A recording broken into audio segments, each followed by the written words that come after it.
Welcome back to the Arbitrage.Run show with Donkey Teeth and Kevin. Kevin, we got a big show today. We pushed back last night's show to get a little bit of feedback from the community on their thoughts on the big announcement that was just dropped last night about what Zed is calling core gameplay enhancements, what we've been waiting for, a little bit of information on the new class system that's coming and progression that's coming along with it. What are your initial thoughts on this, Kevin? I'm excited. I mean, anything they do to spice things up, and especially this is like a whole new level. It's a game altering decision where kind of change the entire game, making it progression based, which is more appealing, I think, to a broader audience, and it better classifies horses. So I don't want to spoil everything we're going to talk about, but I'm excited. Yeah, me too. I think there's a lot to be excited about. So just teasing that off the top, we are going to. So we did a promotion this past week for Lucky Maiden 8. And for the Juiced Zed Maiden, where we're giving away 10% of our profits in Lucky Maiden 8 and 10% of our winnings from the Juiced Zed Maiden. So off the top, we just wanted to do the raffle for those giveaways real quick, and then we'll get back to the meat of the show, which is going to be about these updates. We're going to run through the Zed announcement bit by bit and kind of give some thoughts on each of that. And then we had a few comments out on Twitter from the post that we made there. But we want to make sure we've given away the raffle winners here off the top, and we don't run out of time. If we do have time after the class system and progression stuff, we'll circle back and we will give a little bit of information about some fun breeds that came out of this cycle's Lucky Maiden. But without further ado, let's spin that wheel and see. Oh, so we ended up with, we did this on like 24 hours notice, this promotion from our UUU sales stable. And we didn't expect to get such a high level of participation. Everyone was really excited about the Juiced Maiden for good reason. So we ended up selling more horses than we thought. We sold 13 of these UUUs. So we're going to up it a little bit. We're going to give away 13% instead of 10% in honor of the 13 that purchased from us. We appreciate you guys. Some of these horses actually turned out to be pretty darn good, Kevin, at very low price points. I think one of them sold for like 0.11 ETH and is going to be in the Finney Grand Final. There was another one that I had highlighted that sold for 0.17 that looks really nice. So I think some people did really well on this. And then before I spin the wheel, first we're going to do the Zed Maiden giveaway for 13% of our winnings. We ended up winning 1,055 in that because we won the A sprint final with Admiral Butterball was the horse. So we came away pretty well there. So somebody's going to get, what is that, Kevin? Do you have the math off the top of your head, like $130 or something like that? Yeah, call it 135, something like that. All right. Ready to spin? Yep. Good luck to everybody here. I'm not going to announce it until it actually stops this time. Yeah.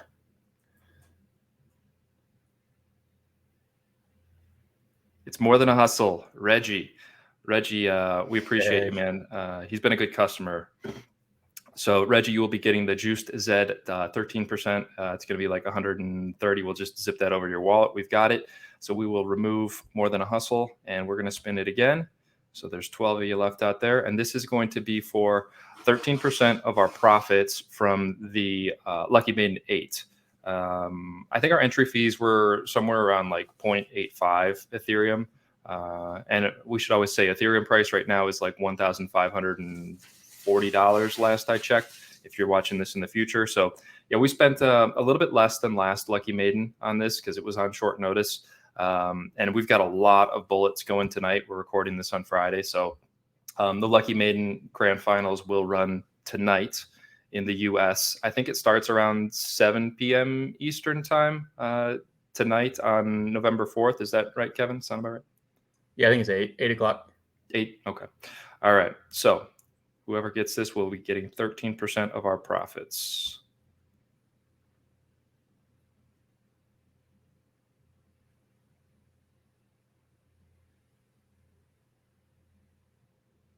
Ribbonville Racing. Congrats. All right. So that's out of the way. We're going to try to do some more of these promotions. We will do more of them in the future. And we're probably going to try to juice them a little bit more. Since everybody in Zed we know is very sharp and looking at expected values of every move that they make, we want to increase it a little bit to incentivize people more. and make it worthwhile to purchase a horse and have a little bit of fun and hopefully root for arbitrage. So, all right, let's get to the meat of the show here, Kevin. Here is the release that came out last night, core gameplay improvements coming to Zed. So this is all about the class system that we've all been waiting for.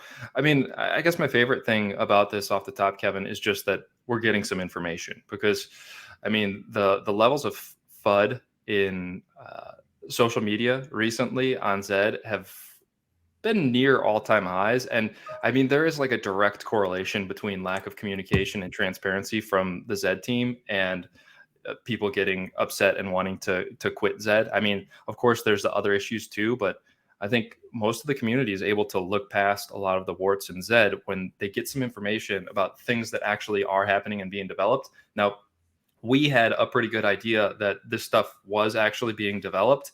And, you know, when you listen to like Facundo talk, you can get a sense of people that, you know, this guy's not a bullshitter. Like, they're actually doing this work. And I think that some people that don't get as deep in the weeds, and like, I'm sponging up all the information I can get all the time from Zed, everywhere that you can find it, any social media, any Discord, any AMA that anybody's going on.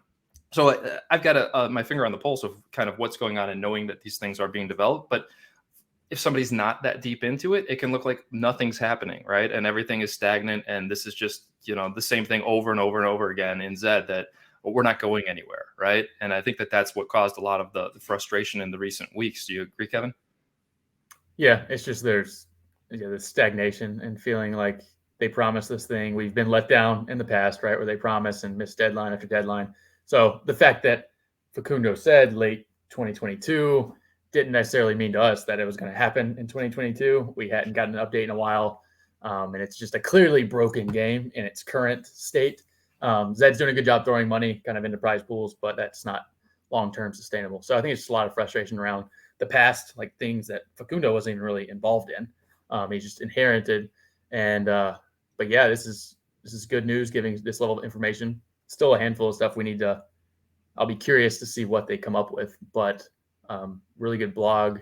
Excited for the next month or so. Yeah, I mean, there's a good bit here. It's really a teaser. There's a lot left out. There's a lot of it's one of those things that you read and you've got more questions than you had before. And some of it I think could be worded maybe a little bit better. I think you and I have a pretty good idea what it's saying, but I don't want to represent anything we say here as like absolute fact, because we could be misunderstanding some of the stuff just like others. And I know Facundo from time to time has watched this show. So if Facundo and Ryan watch this and we do misrepresent anything or make any mistakes in our interpretation, if you guys could please, you know, jump on Twitter and correct us, or let us know, and we'll make the correction on next week's show. But I guess off the bat, I think our viewers, if they've been watching our show religiously every week, none of this was too shocking, because this is basically what we had expected was coming. And we've talked about it several times on recent shows, this aspect of progression. And Facundo talked about it in his AMAs, and it's been alluded to here and there, but never explicitly come out and said, like, in something released like this is actually what's happening. So it was all still to some degree speculation that it was coming. There had been no official releases, which I think tangent here is an issue in Zed that has been for a year and a half, this lack of communication and transparency. Like, to me, there's no reason that at whatever level, all of this shouldn't have been released, you know, a month or two ago after the AMA, even if it was like, none of this is locked in, but this is the broad overview of where we're going. For whatever reason, that's not how Zed operates from the top down, which is another part of that frustration in the community. But hey, it's here now. And what is going on here is your horses are now going to be able to earn experience points, XP points, and level up. So I guess the first confusion that I saw looking through, like, I dug through Discord and read as many messages as I could from Facundo and Ryan answering questions, which, by the way, is awesome that they're out there in Discord and Twitter interacting and helping to bring more transparency any way that they can and answer questions. It's exactly what we need. And I love those two guys. But some people weren't sure if this meant that your horses can actually get better. And I think we can confidently say that they can. So our horses are all going to be assigned a horsepower level, as Facundo has called it in the past. I think they've maybe changed the terminology to Evo here. So it's going to be a level that each horse is going to be assigned based on. See, one of the other words that's in here, Kevin, that I thought was poorly chosen was stats. They say that it's based on your horse's stats, which to me sounds like win rate and whatever else, like what the horse has actually done in the game is their statistics to me. But what they're talking about is like the actual coded genetics, the genetic traits, the genetic attributes that our horses have, their base ability, their variance, their distance preference. They're going to set a Evo number based on those, and each horse is going to get one, and they're going to fall into the new class system as they will based on those numbers. You with me here still, Kevin? Anything to add? No, I think that that makes sense. It's still it's stats does make it sound like things that you've accomplished on a track, like wins, because we don't see any of the other stats, and typically stats are things you can look at and tangibly measure. So yeah, I think that's a good clarification and an edit they'd probably make if they could. Yeah, I assume that they will clarify that a little bit more. I mean, they have been clarifying that in anywhere that you can find information, you should look. I would, if you're really into Zed, I encourage you to go through Discord, search Facundo and Ryan's names, and read every single comment that they've made, because it brings a lot of clarity to all of this stuff here.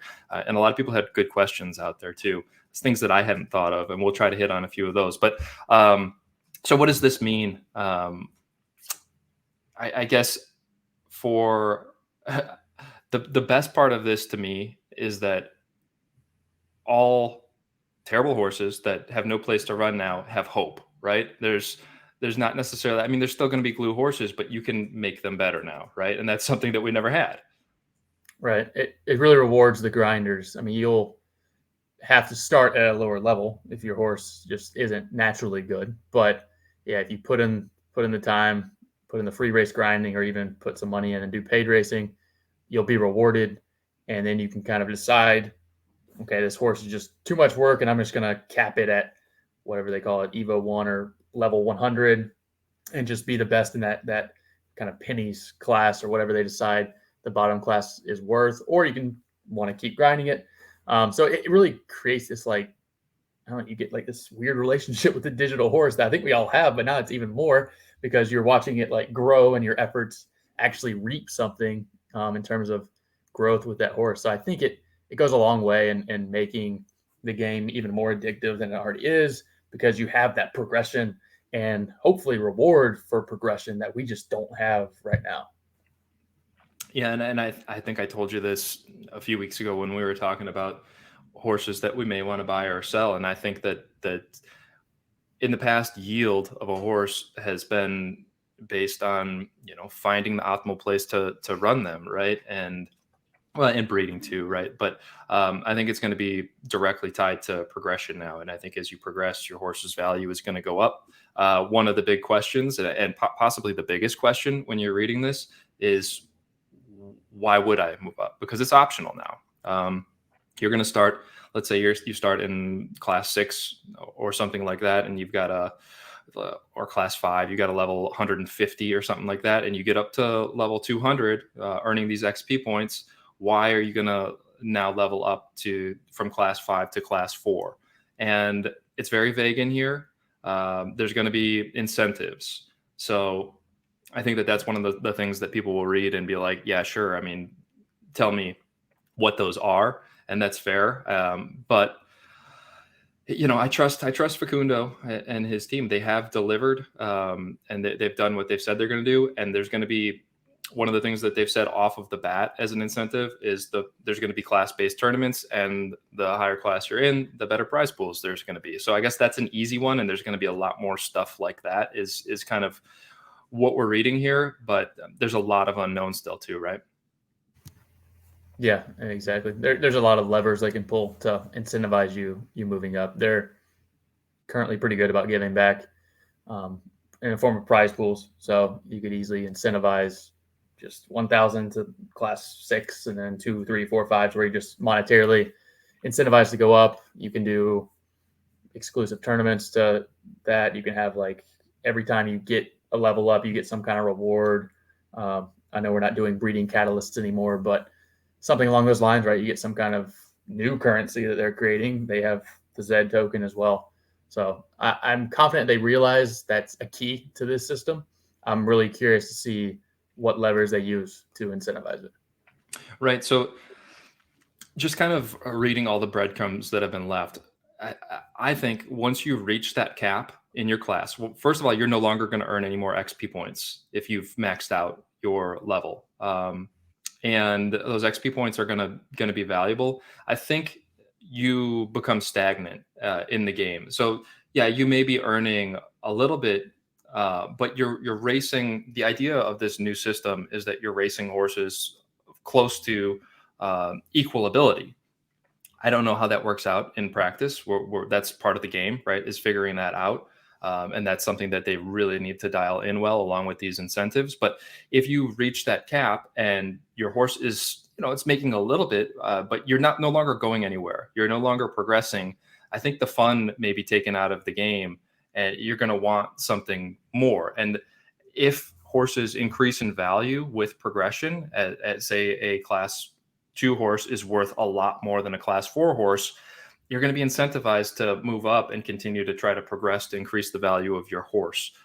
Is I think the idea here, right? One of the ideas. Yeah, and when you talked about the like hitting the cap and just racing kind of for nothing, it kind of sounds like Zed right now, right? Like there's no progression. You're racing against horses. You kind of know how it's going to stack up. So for as much as people dislike the current system, that's basically what you'd be playing into if you just cap your horse out. Unless there's some way to like really capitalize on a horse who's maxed at a certain level and win some tournaments. But it sounds like they're trying to make it where all capped horses are similar at least. So we'll see there. I'm really interested to see what comes out of it and how different horse types perform at similar levels, right? Like does a Ready Set Boom at level 700 perform the same as some kind of average Z1 who has just been grinded all the way up? How does that compare? And distance preferences, I imagine, still going to be a thing, but can a 700 mid now race a little bit in marathon? Who knows? Who knows what attributes are changing as you level up? Right. Well, I mean, I think you're going into a good area for us to hit on here, because before we jumped on, one of the things that you said you wanted to bring up, and a question that you posed to me is, we've got two Z1s, the hedge fund, okay, mid, and Ready Set Boom, possibly the best marathoner in the game. Where do these two horses land in terms of Evo level and the new class system? And I'm fairly confident on this answer here. Ready Set Boom, third head, these horses, they're going to land in class 1. They all have the highest Evo level, all Genesis, but that doesn't mean they're going to be in class 1.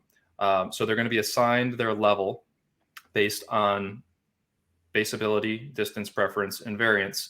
And, if Ready Set Boom theoretically is going to be pretty much the highest starting level, say it's 550, 650, whatever that is in class 1. Hedge fund may not land in class 1. I don't know. We'll see. It may land in class 2 or even 3. We'll see how they determine those numbers. I think that's a really fun part of the game when that reveal happens and we see, wow, this horse that's been stuck in class 1 forever is now actually can have some fun with it in class 3. Even though it might be more valuable if it did land in class 1 is kind of the funny thing. So it's a weird double-edged sword. But I think the other idea here, Kevin, is that I kind of asked the question, like, what happens? Actually, let's stop here and you give your thoughts on everything that I just said. Yeah, I think just the initial rush, like we all like the pack opening type feel of learning something new. And I think with the existing horses in this system, you're immediately going to see like, what is that rating? And you're going to figure out real quick, like, was third head as good as we thought it was based on the stats that we didn't know previously? Or you're going to see a ton of horses who may have just been run incorrectly, but mysteriously getting a really high rating. And you're going to have probably a rush on the markets of people trying to snipe horses that are kind of like that. So I'd say watch your listings. Hockey may get a bunch of traffic. So that's just a little possibility if you're looking for flips or things like that. It's going to be huge. Anytime we did the same thing when Flames came out, there were horses that were pulling insanely low odds, but not flaming, which told you it was either super variance or actually getting like a negative roll running outside of distance preference. And we scooped up a ton of those right when flames came out. So I think that's a different angle to look at anytime any new information is out there. There's going to be great buys. Don't be the person who accidentally has their horse listed and gets it sniped and like, oh, I made a sale. It's been sitting there forever.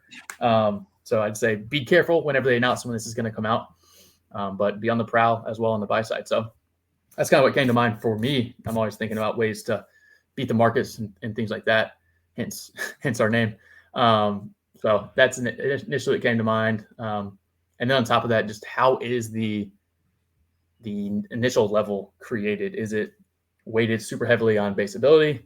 I think they mention when you level up and do graduate to a new level, one of the benefits is you get a higher like average speed or whatever they call it, which to me means base ability is now reaching a new cap. Like you get the cap lifted. So if it's a very heavily weighted on that statistic, you may find that like a level 700 maxed out billions runs very different than a maxed out level 700 Y2K, because Y2K has all the variants. So if you somehow match their base ability and Y2K just has all its variants that are being accounted for, that horse may just totally dominate things that billions just can't do because it doesn't have the variants.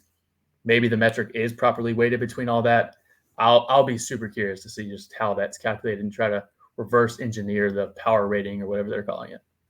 Sure, and that's going to be something that a lot of the analytics guys strive towards, is trying to figure out how XP is applied to a horse's attributes and like what goes into that sausage, if you will. I think that's part of the game is figuring that out. And one of the questions that we got when we posted on Twitter was, how does this affect different types of horses, and how does it specifically affect variance horses? If it's what you're saying, and this XP is just applied to base ability, and as you progress, you get more and more base ability, and it doesn't touch distance preference and variance as we know them. I think it's super favorable to variance horses, right? Yeah, you're in a really quick in terms of directionally what they're weighting, right? Like we all at this point have a good feel of like who the beasts are and who the variance beasts are. So if we look at something and using one of our horses as an example, like Festus, who is one of the best variance horses in the game with a little bit of DP, if the horsepower rating comes out and it's super low because it doesn't have a ton of base ability, it's just really good DP and really good variance, then we'll know, all right, they're weighting base ability very highly. And seeing something like that, you would expect a horse like your baby Minted Molly, who is just a 1600 A shaper, but it's like really strong and consistent there. If that horse grades well, then they're not weighting variance very heavily either. So combining data points like that just to try to get a quick early read, I think is going to be really interesting and something that could power a bunch of buys early on. Yeah, totally agree with everything you said. I do want to go back to an interesting topic to me, which was what you're talking about with this initial Evo, the initial level, once they're assigned. So one thing to clarify is unraced horses, that won't be visible, which is good. If you've been holding a horse unraced and suddenly now everybody can see, well, that horse sucks, it just kills the value. That's not really fair. So once you race it, first Griffin race, then everybody can see that. Everybody can see what that level is. They can't see like, does that level 300 mean all base ability? Variance is going to play into it to some degree, right? And so is distance preference. We just don't know what, and that's kind of what you were just talking about. But what this does for the economy as a whole, I don't know that it can be overstated. Because if we look back over the past year and a half and all the people that have come into ZED and be run out of ZED because of the current system, I don't know that there's anything bigger than buying a horse for too much, not knowing what it is, being uneducated, and then running it and it being glue and just having a terrible experience right from the get-go and just leaving, right? Or you learn your lesson and you buy another one and maybe that one sucks too. You made another, and eventually you keep going back because you enjoy the game and you get addicted and you figure out what things should be worth and the actual risk of things. But what happens now, and we've got tons of these horses that we know are good in our stable, but we haven't raced that much. Good, good relative. They're going to come out with decent level scores, and they don't have a place for us to run them currently. And people are going to be able to go on the marketplace and see, here's the floor for a level 300 Z10 legendary Finny. And that's going to be so useful for the new user coming in. Now, you don't know, this is one of the areas that is going to be taken advantage of by shady people and the sharps, saying, I know that this horse came from 2 horses with no variance. It's not going to have variance, so that number is like all coming from base ability. So new users will still have to tread carefully there, but they can't lose as bad. And Ryan referred to this as de-risking purchasing of an unraised horse or breeding horses, because you can see those numbers from the start. So it protects new users in that way. It gives you a better market to sell into, where people actually have knowledge of what they're buying to a certain degree. And you know that horse has hope. It can progress, even if it isn't what you hoped once you unwrap it and you race it. You can still put time. It lowers the floor of that horse, I guess is what I'm saying. So I think that is maybe the biggest thing for this game, and is what helps Zed scale and retain users and make it a game that actually can succeed long term. Does that make sense? Yeah, you can't have a functioning game where you scare off 75% of the new users who are interested. So I think this helps level the playing field at least a little bit in terms of like early playability, more transparency around, like, people said they loved odds because it was pretty clear if a horse was good or not and where they stacked up. It was easier in some degrees to interpret than flames, but you can still manipulate it. This is even more concrete than that, at least from an early racing standpoint. And from there, you can kind of choose your own adventure, right? Like, do you want a cheap 101 rated horse, like level 101 or whatever it is, and buy that cheap and then just grind your way up? Do you want to come in with a little bit more money and buy a horse that starts at like 350? The point is, you know what you're getting, right? And you know what you're paying for. And then it's up to you to grind it and figure out what the horse is. But you're at least not making these just terribly mispriced decisions, which ultimately wreck the game, I think.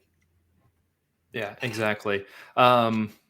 Another thing here that I think is worth pointing out is what I talked about on last week's solo show that I did. I don't know if you watched that, Kevin, but I talked about our conversations that we've had regarding my desire to keep things at the exclusive level. If I've got a legendary female now, I've been breeding to that exclusive level and not dropping to elite or cross, as we may have done previously when conditionals were really ramped up and there was a lot of the prize pool going to those.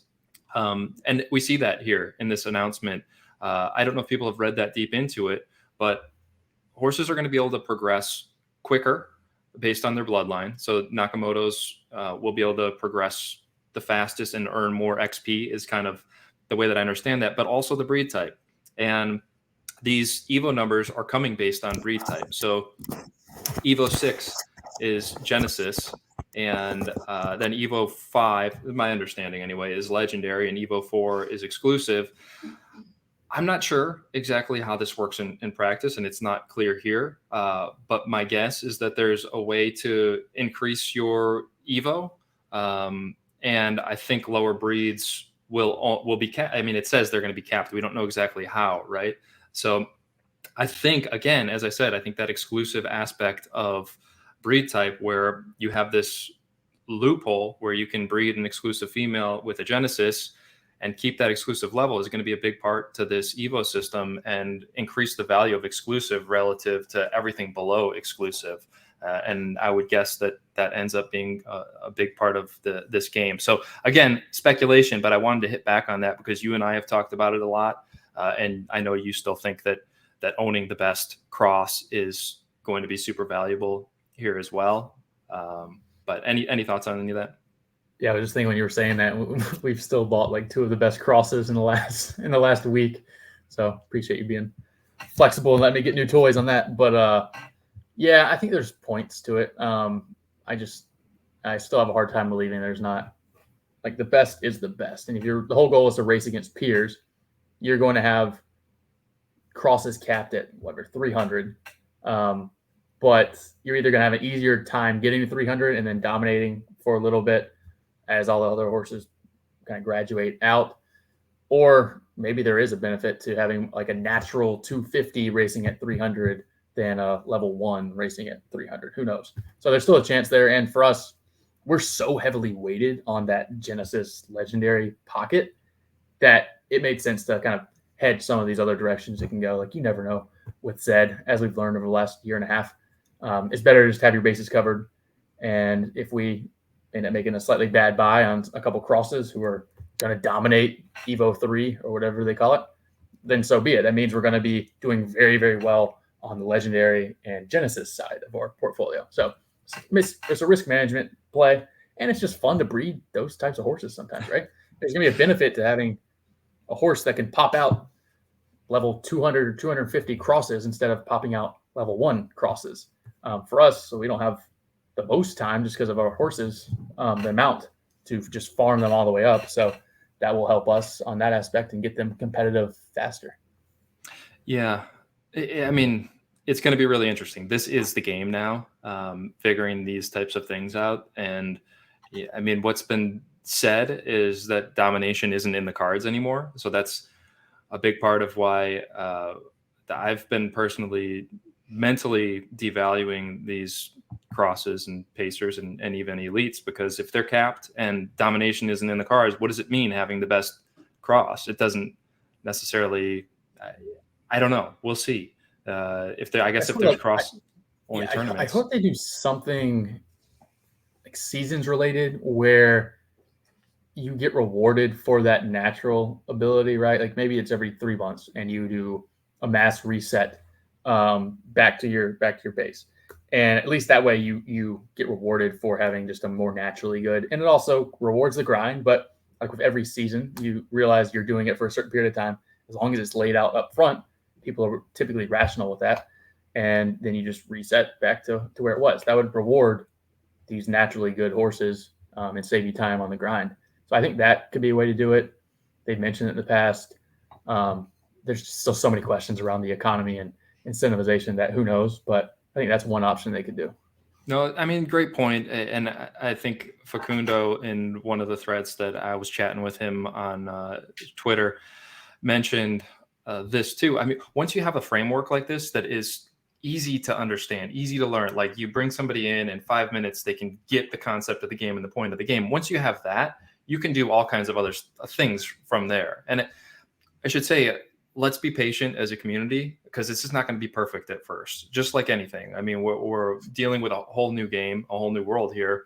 So there's going to be things that need to be ironed out. And there probably are going to be loopholes that we run into and things that weren't thought through until you see it in practice. But once you have a framework like this, you can pivot from that quicker, hopefully, and you can build on top of that, and you can build in these types of aspects like you're talking about, a season where it rewards having a good starting point, and you can say, oh, I'm going to join this league, and we all start at our starting point, and maybe there's a different entry fee based on what your starting point was too. Like there's all these different ways to, and they're talking about handicapping and that stuff too, which maybe we can hit on here if we go a little bit long. But yeah, no, great point there. There's just so much unknown, so a lot of it's speculation. Another thing that one of my burning questions is, like, what happens when over time, whether this is achievable in like the next 2 years or decade, or, we're dealing with a game that's around for a century. If it's really hard to get to level 700, and I think that that's their intention, is that very few horses ever get to 700 or even capable, because Facundo and Ryan are talking about this S curve, and I think you're going to need a ton of XP points to get from, say, 690 to 700, like maybe a lifetime's worth of racing type of thing. But what happens if there are hundreds or thousands of horses that get to level 700? How does that function at that point?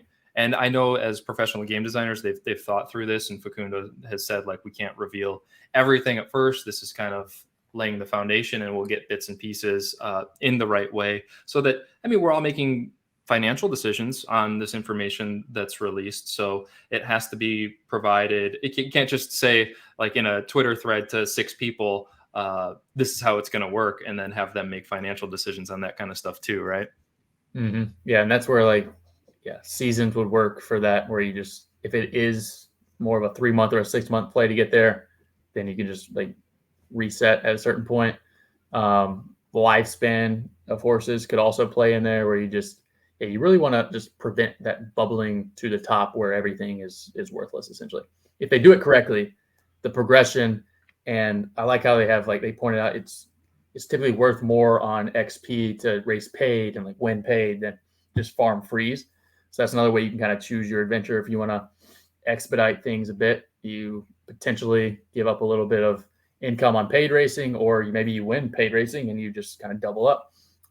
Either way, it should stimulate paid racing. It should stimulate free racing quite a bit, as long as people are actually incentivized to level up.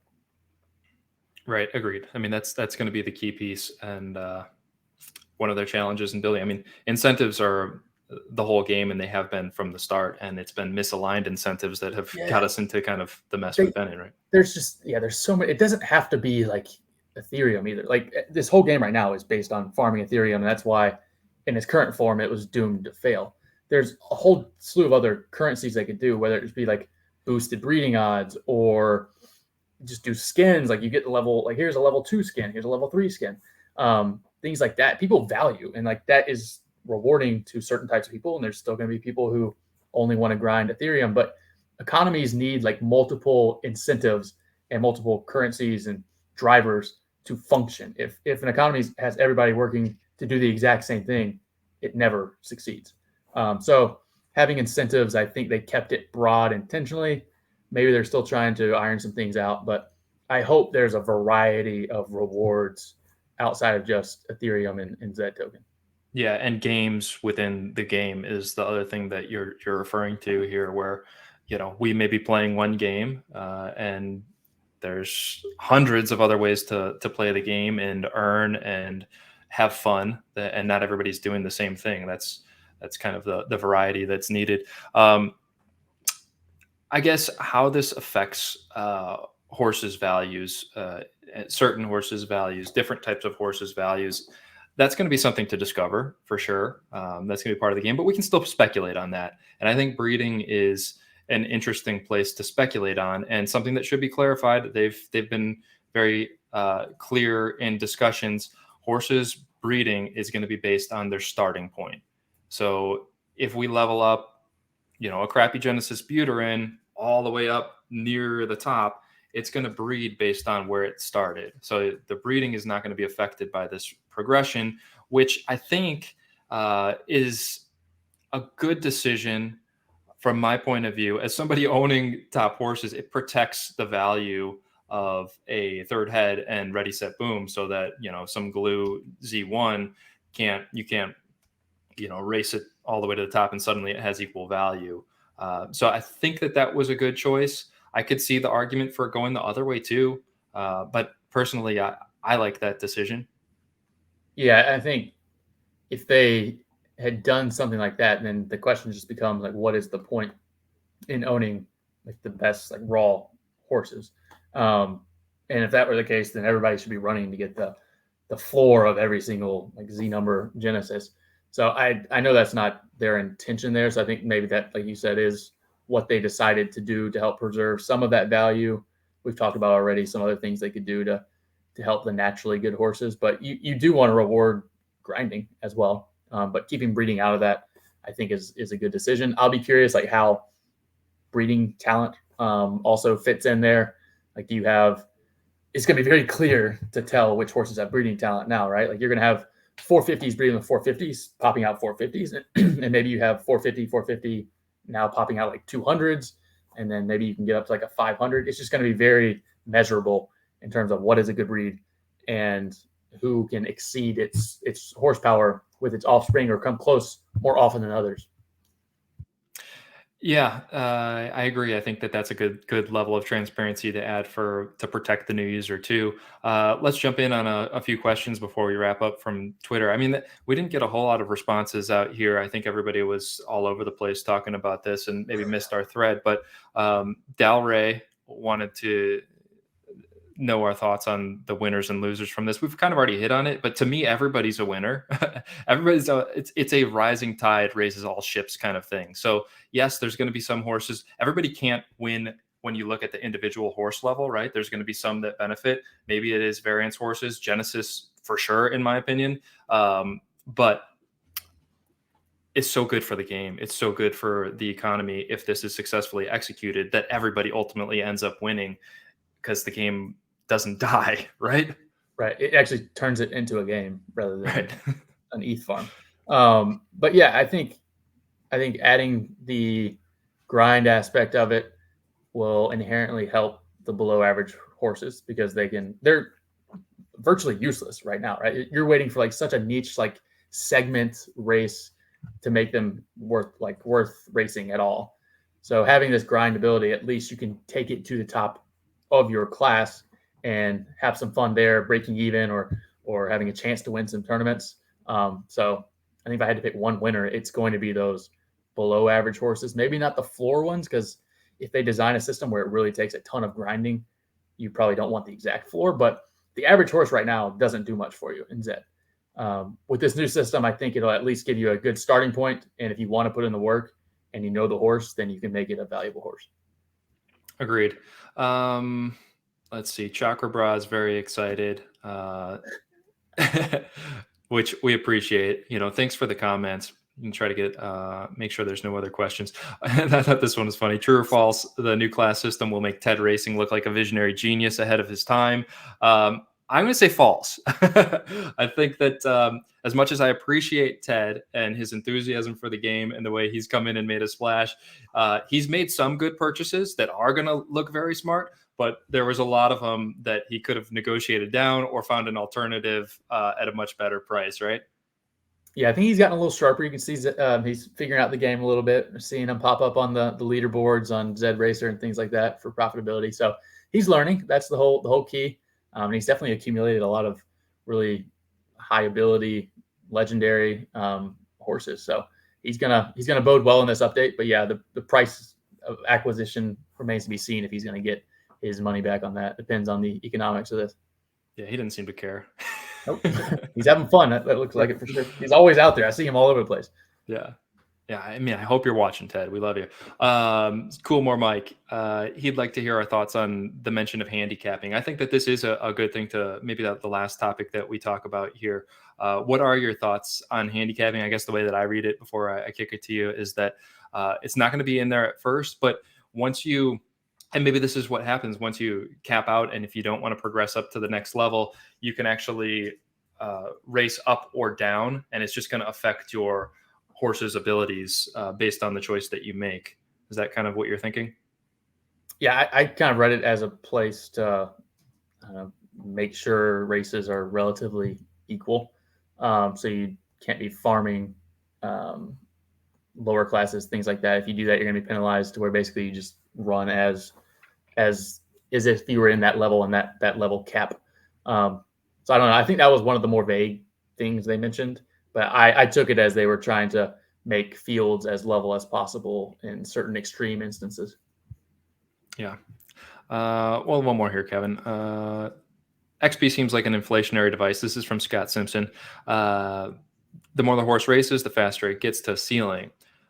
So aren't all horses going to end up at the ceiling of their class? Hopefully I'm missing something. Well, we already kind of talked about this, right? And I think that a key piece to that is as you get closer to the top of that class, it becomes much harder to earn XP points, right? Yeah, it's the classic S curve, and I've lived this a ton doing like Call of Duty is a good example where you start out and you level up and you're like level 20 after night 1, right? And then it takes forever to get to level whatever 70 the cap is. So it'll be the same way. And like we already talked about, it is a risk at some point. Like if everything just runs forever, you're going to get to your ceiling. So having defined cutoffs and maybe seasons, I think would help make it where it's not so inflationary. Right. Or whether it's retirement or severe aging curve type of a thing.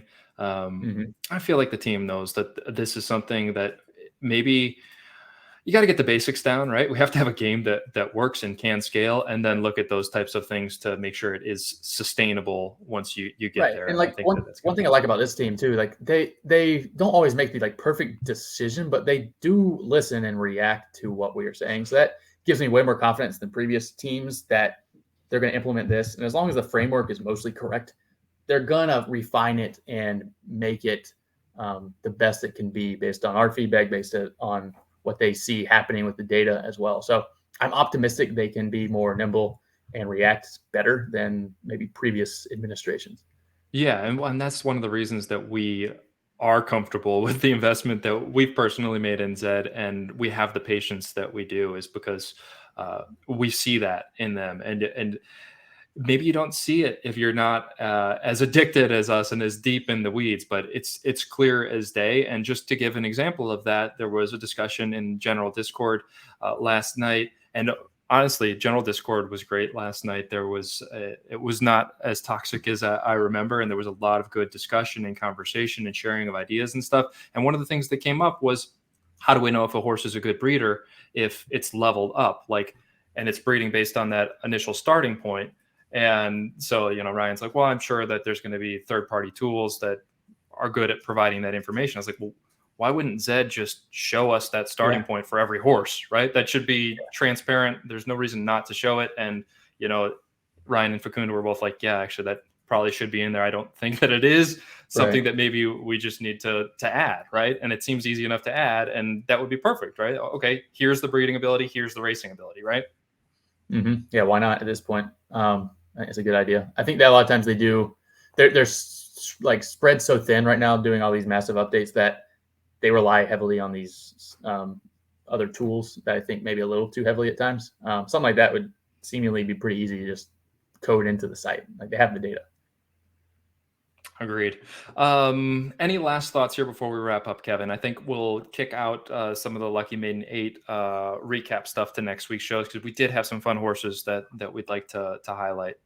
But any Yeah. other thoughts on progression and class system, anything like that before we wrap up? No, I think the foundation's there. I'm super curious, like everybody is, to see how they incentivize classing up, because I think that is what needs to be done um, to make this system work. I think they realize that. I think they are going to do a good job. I think there's enough levers they can pull to make the economy work. Overall, like you've harped on, I think it's really good for the new user. And ultimately, if we're going to grow the game past the 1,000 or so users who currently do it, that is the key, right? And then it's a rising tides system there, which will help everybody, regardless of what you own. So I'm optimistic. We'll see when it comes out. I think they said a few weeks. So they seem right on their timeline of at least December, before, I think he said early Christmas presents, what he said a few months back. So I'm impressed. They're on time for that. We'll see. I still have taken the over in some side bets just because the Zed has never hit an under, but I'm cautiously optimistic when they said a few weeks. So we'll see. Yeah, I banged the under. The bet is with me, so yeah, I'm taking that down. I will say, just to wrap it up, I mean, there's a lot of skepticism just because, and a lot of the FUD is related to this pattern of Zed overpromising and under delivering, and so much of that goes back to previous regime, and it's not fair to put that on Facundo and this team. He came in from day one, said they weren't going to shoot from the hip, said exactly what they're going to do. If there's one thing that we can point to that they said was going to come soon and didn't, which was direct lending. And what I've read is they actually did deliver on that, and they sent it off for auditing. And it's the auditing, third-party auditing, that has been the holdup, and not necessarily this team. So, take that for what you will. And from my point of view, these guys started from a clean slate, and they've been awesome. And I'm super optimistic and bullish on the future of ZED.RUN. So I think that wraps it up. Kevin, anything to add there? No, yeah, I think people just get so lost in the weeds of this game, like living and breathing it every minute of every day. Like we both do that it's just very easy to get lost and not realize like how much ground they are covering when you think about game development in a couple months. Like there's a reason that games only come out once a year or every other year, and there's a reason why there's no other Web3 game doing what they're doing, right? Like you see these games come out and promise big things. They may even get into beta, but then they don't deliver, or they even just kind of hide behind the beta tag and testing. It's very difficult. So I think cut them some slack. They're releasing a lot if you kind of take a step back and look at where the game was a year ago, right? It's a totally different game. This update is going to even propel that forward. So I'm feeling good. I'm excited to see what comes from it. And I think Facundo's team's doing a great job. Agreed. All right. Go follow Kevin on Twitter at Arbitrage Racing. I'm at Zed Diamond Hands. Subscribe to the show, please. Give it a like, maybe. And we'll be back next week talking Lucky Maiden recap. You know, if you have any questions about anything that we've talked about here, anything to do with the class system or progression, go ahead and put them in the comments of the show, and we'll try to address any of those that come up on next week's show, because we'll probably be talking about this every week from here on forward, because it's such a huge change and it's a new game coming, and we're all just as excited and confused and all that right there with you. Okay. All right, Kevin, have a good one, man. See ya.